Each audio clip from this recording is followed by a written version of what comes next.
ये है क्लास 10 की एक्सरसाइज 3.1 एनसीईआरटी बुक का क्वेश्चन नंबर 4। तो इसमें जो कह रहे हैं निम्नरेखित समीकरणों के युग में से ये ज्ञात करो कि इनमें से कौन सा संगत है और कौन सा असंगत है। और यदि कोई संगत है तो उसका ग्राफीय विधि से हल ज्ञात करना है, और यदि असंगत है तो उसका ग्राफीय विधि से हल ज्ञात करने की कोई आवश्यकता नहीं है। ये इसका थर्ड पार्ट है। फर्स्ट और सेकंड दोनों पार्ट हम पीछे कर चुके हैं, तो अब हम यहाँ करते हैं थर्ड पार्ट। पीछे दोनों ही पार्ट में आपको बताया जा चुका है। क्या बताया जा चुका है कि कब संगत और कब असंगत होगा। दोनों के अनुपात ज्ञात करेंगे। A1 upon A2 comma B1 upon B2 और C1 अपॉन C2। ये अनुपात अगर बराबर आते हैं तो क्या होना है, संगत। और यदि ये अनुपात बराबर नहीं आते हैं, किसके, ए बी और सी के, तो क्या हो जाएगा, संगत। ठीक, ध्यान से समझ लेना। दोनों ही कंडीशन में यदि तीनों अनुपात बराबर हैं तो भी, और तीनों अनुपात बराबर नहीं है तो भी क्या होना है, संगत। और यदि कंडीशन ऐसी आ जाए कि ए और बी के अनुपात तो बराबर हों पर बी और सी के अनुपात बराबर ना हो, तो ऐसी कंडीशन में क्या हो जाना है, ये असंगत। ठीक, चलिए पहला सवाल है। तीसरा थर्ड पार्ट इसकी पहली क्वेश्चन हम नोट कर लेते हैं। क्या है, 2x+y -6 इक्वल टू 0। यहाँ से हमें A1 A2 B1 B2 C1 C2 ये सारी वैल्यू चाहिए। तो चूंकि ये पहली समीकरण है तो इसमें तुलना करेंगे तो सभी में 1 रहेगा। ठीक, क्या तुलना करेंगे, A1x plus B1y plus C1 equal to 0 से तुलना करने पर, जब इसकी तुलना करेंगे तो यहाँ से A1 की वैल्यू कितनी हो जाएगी, 2। यहाँ x छोड़ के A1, यहाँ x के साथ 2, y छोड़ के यहाँ B1, यहाँ y छोड़ के कोई नंबर नहीं तो 1, और C1 की वैल्यू -6। अगर y के साथ यहाँ B1 और यहाँ कोई नंबर ना हो तो 1 होगा, 0 मत ले लेना, क्योंकि अगर 0 होगा तो 0 इंटू वाई फिर कितना हो जाएगा, 0। तो वहां फिर y होता ही नहीं। जहाँ 0 होगी वहां y होगा ही नहीं। और यदि y है और कोई नंबर नहीं साथ में तो 1 होगा। तो आपको ध्यान रखना। इसी तरह समीकरण दूसरी नोट कर लेंगे। क्या है, 4x minus 2y minus 4 equal to 0। अब ये दूसरी समीकरण है तो जब इसकी तुलना करेंगे तो इसमें साथ में क्या लगाएंगे, 2। A2x plus B2y plus C2 equal to 0 से तुलना। तो यहाँ से A2 की वैल्यू कितनी हो जाएगी, इधर लिखते हैं इसको। A2 की वैल्यू यहाँ से हो गई 4, x के साथ A2 ऊपर x के साथ 4।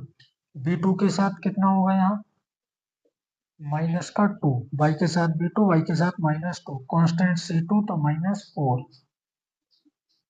ठीक, सवाल में चाहे प्लस हो माइनस हो या प्लस माइनस दोनों मिक्स हो, कुछ भी हो, लेकिन तुलना करते समय हमें क्या करना है, प्लस ही लेना है नंबर, माइनस नहीं लेना। कुछ बच्चे क्या करते हैं कि सवाल के हिसाब से यहाँ माइनस होगा तो तुलना करते समय भी माइनस ले लेते हैं। ऐसा नहीं करना है, तुलना करेंगे तो प्लस ही लेना है, फिर जो साइन होगा वो उसकी वैल्यू जब नोट करेंगे तो वैल्यू में लगा देंगे। ठीक है, अब इसके बाद ये संगत है या असंगत, इसके लिए इसकी तुलना करेंगे। A1 upon A2 B1 upon B2 और C1 अपॉन C2। A1 की वैल्यू यहाँ से कितनी आई है, ये इधर 2।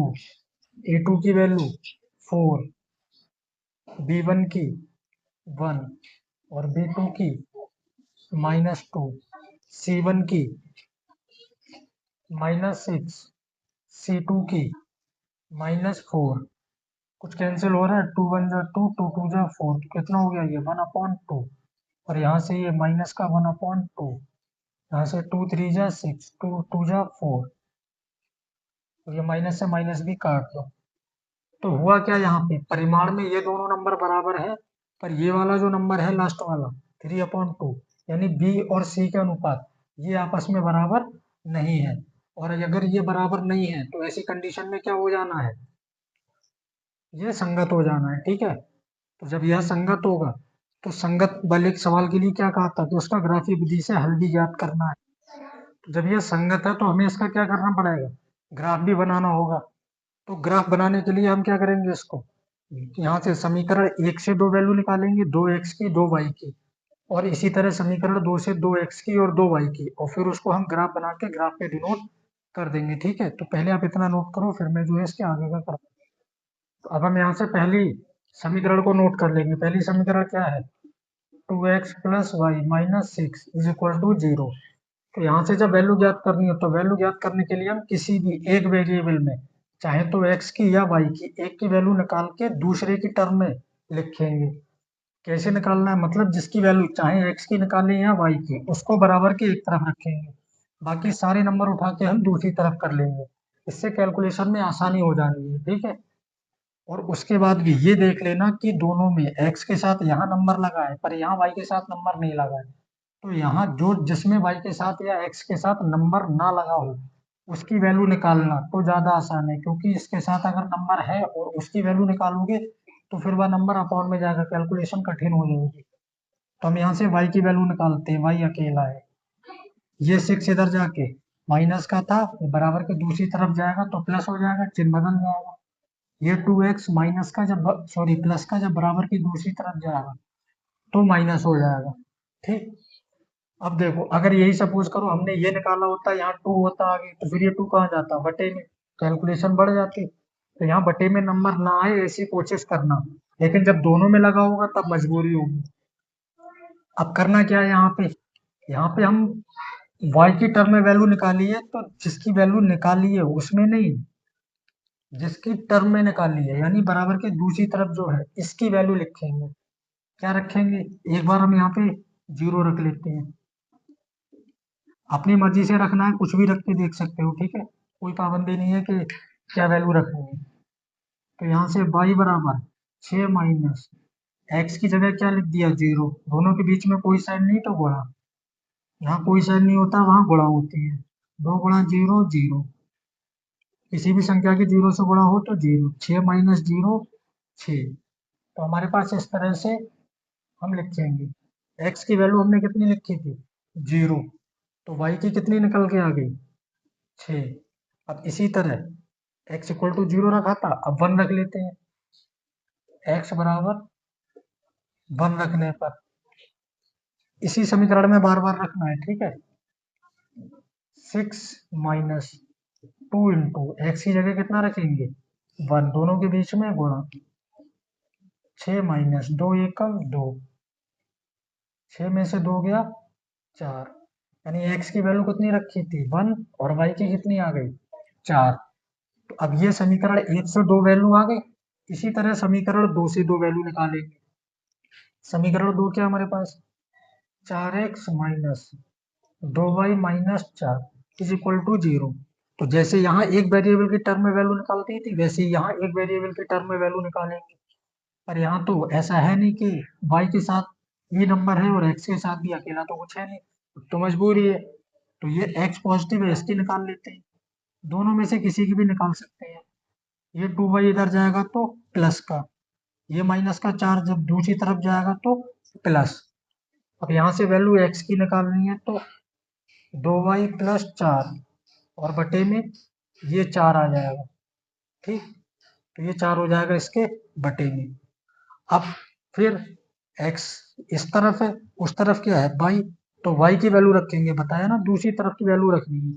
तो फिर यही कंडीशन, पहले 0 रख लेते हैं। y बराबर 0 रखने पर तब x इक्वल टू ये 2, y की जगह कितना आ जाएगा? 0, दोनों के बीच में कोई चिन्ह नहीं तो गुणा लगा दिया, प्लस 4 बटे में 4। 2 गुणा 0 0 प्लस 4 बटे 4, तो 0 प्लस 4 4 बटे में 4। 4 से 4 4 एकम 4 कट जाएगा, यानी x की वैल्यू आ गई 1। x की कितनी आई? 1, और y की कितनी रखी थी हमने यहाँ पे? 0। ठीक, अब एक वैल्यू यहाँ से इसी तरह और निकाल देंगे। 0 रखा था, अब ये 1 रख लेते हैं। y बराबर 1 रखने पर इसी समीकरण में, ठीक, x बराबर 2 गुणा y की जगह पे 1 प्लस 4 बटे में 4। 2 एकम 2 प्लस 4 बटे में 4। तो यहाँ कितना हो जाएगा ये, यहाँ लिख देते हैं। x बराबर 2 और 4 6 बटे 4, ये 2 दूनी 4, 2 तिया 6, x बराबर 3 बटे 2। अगर इसको पॉइंट में करना चाहें तो भाग कर सकते हैं 2 से, 2 एक कम 2, 3 में 2 गया, 1 पॉइंट लगाया 0, 2 पंजे 10। ठीक, तो कितना आ जाएगा ये 1.5, यानी x की वैल्यू कितनी आ गई 1.5, और y की कितनी रखी थी हमने 1। तो ये 4 वैल्यू जो है हमारे पास निकल के आ चुकी है। अब इन 4 वैल्यूओं से हम क्या करेंगे, इसका ग्राफ बनाएंगे। ठीक है, तो अब बड़ा ध्यान से समझना इसको, इसका ग्राफ कैसे बनाते हैं। ठीक है, इसको नोट करो, फिर ग्राफ बनाते हैं इसका। देखिए, अब इसका ग्राफ बनाते हैं। ठीक, तो ग्राफ बनाने के लिए हमें पहले इसमें 2 एक्सिस बनानी होंगी। एक्सिस वैसे 3 होती हैं, ठीक है, एक x, एक y और एक z। पर हमें यहाँ पे 2 की आवश्यकता है, z की आवश्यकता नहीं है, क्योंकि हमारा सवाल जो था वो 2 वेरिएबल में है, x और y में। अगर ये z में भी होता तब 3 एक्सिस होती हैं। जानकारी के लिए बता दे रहा हूँ कि 3 एक्सिस होती हैं। फिर एक ही इस तरह से आएगी z, ये हो गई x, ये y, और तीसरी इधर से z आती, पर उसकी आवश्यकता नहीं है।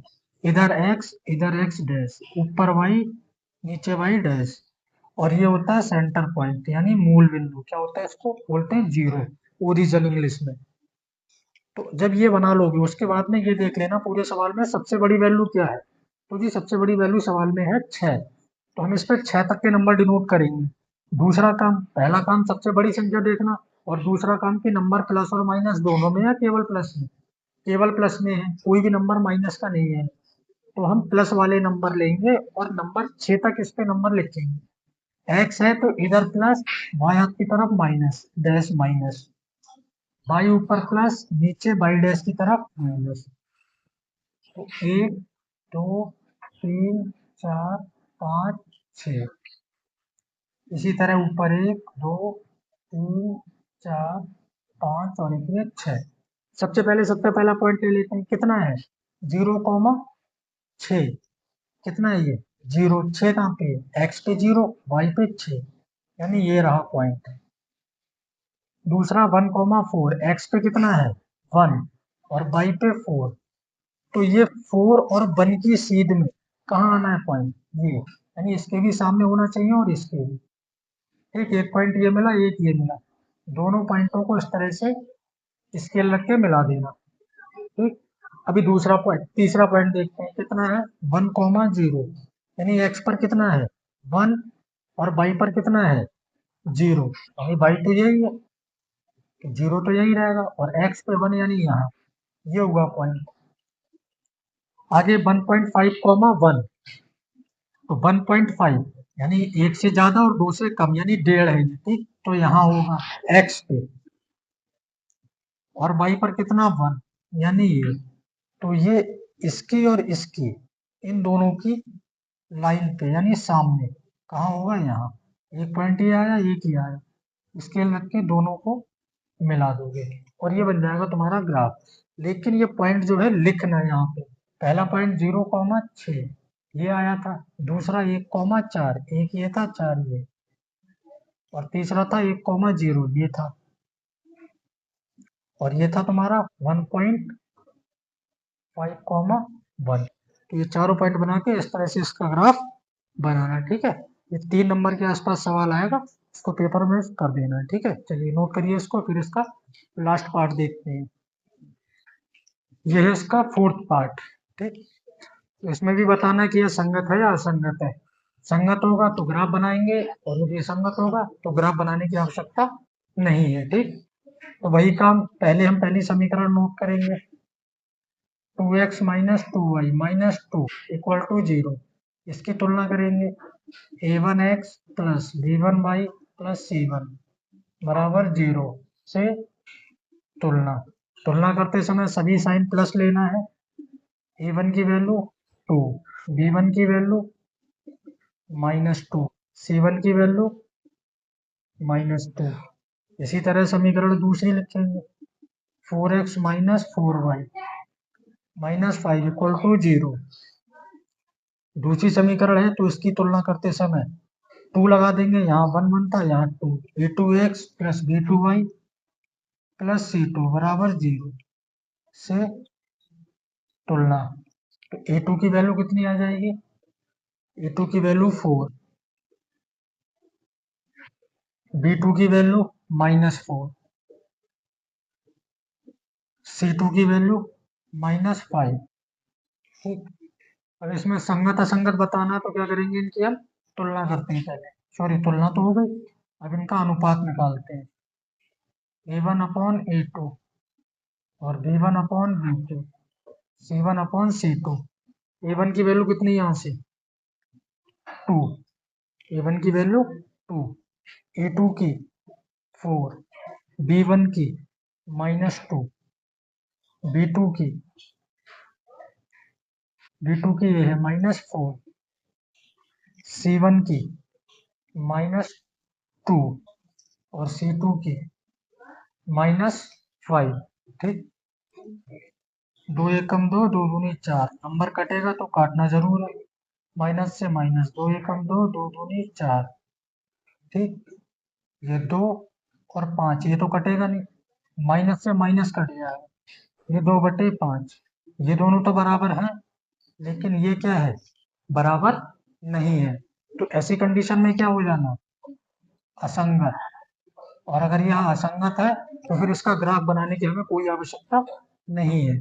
इससे पीछे जो सवाल किया था वो भी सवाल कुछ ऐसा ही आया था, उसमें भी इधर के नंबर बराबर नहीं आए थे और इधर के नंबर एक जैसे दिख रहे थे, लेकिन वो एक जैसे दिख रहे थे, परिमाण में तो बराबर थे, लेकिन उनका जो साइन था, एक में पॉजिटिव था एक में नेगेटिव था पीछे वाले सवाल में। ठीक है, तो इसकी वजह से वो भी इक्वल नहीं था, यानी तीनों ही बराबर नहीं हुए थे, तभी वो संगत हो गया था। क्योंकि तीनों बराबर ना होने पर क्या हो जाना है, संगत। तो ये क्वेश्चन नंबर 4 के चारों पार्ट हो चुके, 2 हमने पीछे किए, 2 अभी किए, इनको नोट कर लो आप।